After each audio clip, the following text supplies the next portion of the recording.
राधे राधे।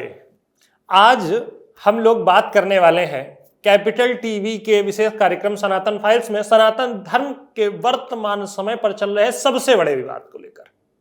विवाद कैसा? भगवान रामचंद्र जी की प्रतिष्ठा होने जा रही है और बहुत सारे विवाद हैं। कुछ विद्वान और कुछ मूर्ख, दोनों ओर से बराबर प्रतिक्रियाएं आ रही हैं। तो मैं एक आम सनातनी होने के नाते जो हम सनातनियों के आधार पर जो उचित है, कई पुस्तकों का उल्लेख, कई पुरानी घटनाओं का उल्लेख, वो सब कुछ लेकर आज आपके सामने उपस्थित हो और उससे भी बेहतर एक बात लेकर उपस्थित हो। एक रोचक संबंध है बाबरी विध्वंस के दिन से और रामलला की प्रतिष्ठा के दिन में, ज्योतिषीय संबंध, कुछ ऐसा जो आपको अचंभित कर देगा और मन से बस सिर्फ एक ही बात निकलेगी, ऊपर वाले के घर देर है परंतु अंधेर नहीं है। तो आइए मैं आप सभी का स्वागत करता हूं कैपिटल टीवी के खास कार्यक्रम सनातन फाइल्स में। और आज हम बात करते हैं भगवान रामचंद्र की प्रतिष्ठा से जुड़ी हुई। जो मैंने आप सभी से कहा, प्रतिष्ठा को लेकर कई सारे विवाद हैं, कई फैक्ट हैं और कई बिना फैक्ट की बातें हैं। मुख्यतः बात कुछ ऐसी है कि कुछ लोगों का कहना है कि प्रतिष्ठा के दिन जो है मुहूर्त सही नहीं है। तो भाई कैसे मुहूर्त सही होगा? भगवान रामचंद्र मृगशिरा नक्षत्र में, अभिजित योग में और मेष लग्न में प्रतिष्ठित होने जा रहे हैं उस मंदिर में। मेष लग्न क्यों खास है? मेष लग्न को अगर आप समझ लेंगे तो रामलला की प्रतिष्ठा से जुड़ा हुआ कोई भी मन में अपवाद आपके नहीं रह जाएगा, क्योंकि जो भी है, अब ये कोइंसिडेंस है या जो है सोचा समझा हुआ कार्य है, मैं इसके बारे में नहीं कह सकता हूं, लेकिन तथ्य है, इसको झुटलाया नहीं जा सकता है। वर्तमान समय में मेष राशि पर भगवान बृहस्पति स्थित है और रामलला की प्रतिष्ठा क्यों हो रही है? उसका मुख्य कारण क्या है? हमारा देश अपने धर्म के मार्ग पर प्रशस्त हो चुके, प्रशस्त होकर आगे बढ़ सके। तो बात आज हम वैसी ही कुछ करने वाले हैं। जब आप कुंडली देखते हैं किसी की, तो लग्न और लग्न से 5वां और 9वां, ये तीन होते हैं धर्म त्रिकोण, अर्थात तीनों ही धर्म के भाव होते हैं। कैसे? लग्न जो होती है वो आत्मा होती है, वैसे ही उस मंदिर की आत्मा मेष लग्न के समय पर भगवान रामचंद्र के रूप में स्थापित होगी। फिर पंचम, उसकी विद्या, उसकी बुद्धि, उसकी संतति, अर्थात उस जगह से जुड़े हुए, उस व्यक्ति से जुड़े हुए।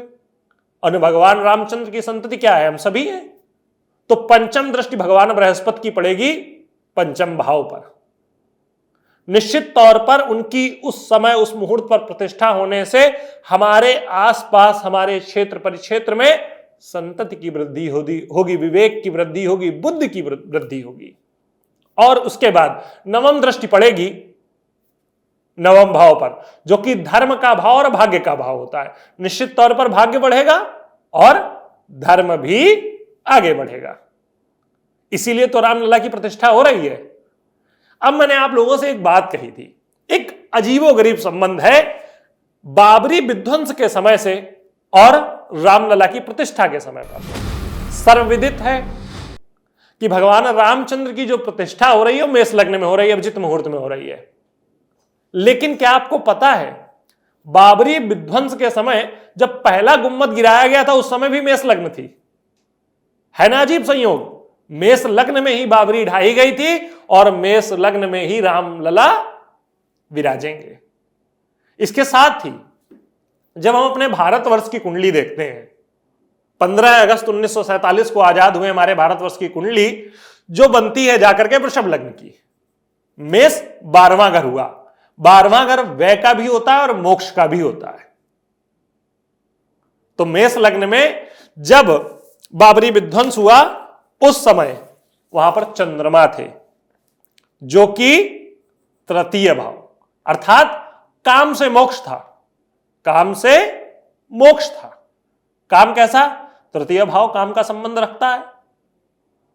काम त्रिकोण कहा जाता है तृतीय सप्तम। और एकादश को। तो काम त्रिकोण का स्वामी द्वादश में बैठा हुआ था। तो निश्चित तौर पर बाबरी कहीं ना कहीं अभिलाषाओं की पूर्ति करने के लिए, अपने काम की पूर्ति करने के लिए बनाया गया एक ढांचा था, जिसे जो है काम त्रिकोण के द्वादश होने पर मोक्ष दिया गया। अब वर्तमान समय पर जब हम बात कर रहे हैं तो भगवान बृहस्पति, जिनकी मैं बात कर रहा हूं, वर्तमान समय पर बैठे हुए हैं कहां? मेष लग्न में। और भगवान बृहस्पति जो कि स्थिति रखते हैं एकादश और अष्टम। अष्टम किसे कहा जाता है? मोक्ष। और एकादश काम त्रिकोण। मोक्ष और काम का संबंध इस बार भी बन रहा है। जैसा कि पहले काम त्रिकोण का स्वामी तृतीय का स्वामी द्वादश में था, इस बार एकादश काम त्रिकोण के स्वामी बृहस्पति भारत की कुंडली के 12वें घर में बैठे हुए हैं। तो निश्चित तौर पर अब इसके बाद में जो अगला ज्योतिषीय संबंध बन रहा है वो कुछ ऐसा है। शुक्र की महादशा और शुक्र की अंतरदशा और केतु की प्रत्यंतर दशा में बाबरी ढाई गई थी। तब भारत की कुंडली में शुक्र की महादशा चल रही थी 6 दिसंबर 1992 को। और वर्तमान समय 31 वर्ष 1 माह और 16 दिन बाद चंद्रमा की महादशा, शुक्र की अंतरदशा और मंगल की प्रत्यंतर दशा, जो उस समय पर केतु की स्थिति थी, जो उस समय गुरु की स्थिति थी, वो इस समय केतु की स्थिति है। और उस समय केतु लग्नस्थ थे भारत की कुंडली में, वर्तमान समय में बृहस्पति लग्नस्थ है प्रतिष्ठा की कुंडली में। तो निश्चित तौर पर इससे उत्तम कोई मुहूर्त नहीं हो सकता है। अब बात करते हैं शास्त्रोक्त प्रमाण की। तो शास्त्रोक्त प्रमाण कुछ ऐसा है कि जब बृहद नारदीय पुराण के आधार पर प्रतिष्ठा और वास्तु शांति के लिए जब मुहूर्त देखे जाते हैं तो वहां लिखा हुआ है किसी भी मंदिर की प्रतिष्ठा के समय उसके दरवाजे लगे होने चाहिए और आच्छादित होना चाहिए मंदिर। आच्छादित का अभिप्राय यह है कि मंदिर चारों तरफ से बंद और ढका हुआ होना चाहिए। तो निश्चित तौर पर गर्भगृह तो पूर्ण हो चुका है। मैं निश्चित तौर पर शंकराचार्य जी जितना विद्वान नहीं हूं, मैं एक भी प्रतिशत इस बात को नहीं कहता हूं कि मैं उनके आसपास भी कहीं हूं, बहुत पीछे हूं उन लोगों से। एक साधारण सनातनी ब्राह्मण हूं, ईश्वर की कृपा है, कुछ ज्योतिष और कुछ पौराणिक समझ है, लेकिन नारदीय पुराण के आधार पर मैं ये बात कह रहा हूं, अर्थात छत का होना आवश्यक है, दरवाजों का लगा होना। ईश्वर संहिता भी कुछ ऐसे ही नियम बताती है। अब मैं बात कर लेता हूं, सभी लोग इसका विरोध कर रहे हैं। हमारे शंकराचार्यों को या विरोध कर रहे विद्वानों को एक बात बहुत अच्छे से समझनी चाहिए। जब शंकराचार्य जी लोगों के गुरुदेव थे, सोमनाथ मंदिर का समय, सोमनाथ मंदिर का निर्माण आधार जो है 1950 में रखा गया और प्रतिष्ठा हुई 1951 में, और मंदिर पूर्ण कब हुआ? 1956 में। तो पहले भी इस प्रकार से हो चुका है, ऐसा नहीं है भारतवर्ष में पहली बार हो रहा है। और सोमनाथ का मंदिर वर्तमान समय में भारत के सबसे शोभित मंदिरों में से एक है। तो यह कह देना कि यह अनुचित हो रहा है, इससे पहले कभी हुआ नहीं, सरासर अन्याय है। कुछ लोग कहते हैं धर्म और राजनीति को अलग रखना चाहिए। भारतीय जनता पार्टी इसमें राजनीति कर रही है। मैं किसी राजनीतिक पार्टी का व्यक्ति नहीं हूं, लेकिन मैं एक बात आप सभी को बता दूं कि धर्म और राजनीति का गहरा संबंध था, है और रहेगा। इसे कभी नकारा नहीं जा सकता है। जो रोमन जब ईसाइयों के प्रभाव में आए तो पूरा यूरोप कैथोलिक हो गया, रोम जो है ईसाई हो गया पूरा रोम।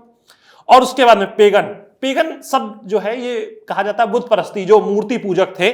जब जो है एक मजहब इस्लाम के जो है संपर्क में आए तो पूरा मिडिल ईस्ट इस्लामिक हो गया। और जब अशोक बुद्ध के संपर्क में आए, उनसे जो है प्रेरित हुए, तो लगभग पूरा भारतीय उपमहाद्वीप एशिया बौद्ध हो गया। आज हो सकता है कुछ अनुचित हो, कुछ उचित हो, लेकिन आज वर्तमान समय पर यह देश राम से प्रेरित हो रहा है, इसमें शंकाएं न भरें। और इस अजब संयोग को देखिए कि जब बावरी मेष लग्न में ढाई गई, शुक्र की महादशा, शुक्र की अंतर्दशा में ढाई गई, वर्तमान समय पर भी भारत की कुंडली में शुक्र की अंतर्दशा चल रही है और मेष लग्न में ही रामलला प्रतिष्ठित होंगे। इससे शुभ मुहूर्त और कोई नहीं हो सकता है, क्योंकि जब बावरी ढाई गई तो निश्चित तौर पर उससे अच्छा मुहूर्त इस भारत के लिए, सनातन के लिए कोई और नहीं था। आप सभी के सामने मैं पुनः उपस्थित रहूंगा सनातन धर्म से जुड़े हुए अन्य विषयों को लेकर। तब तक के लिए आप सभी को राधे राधे।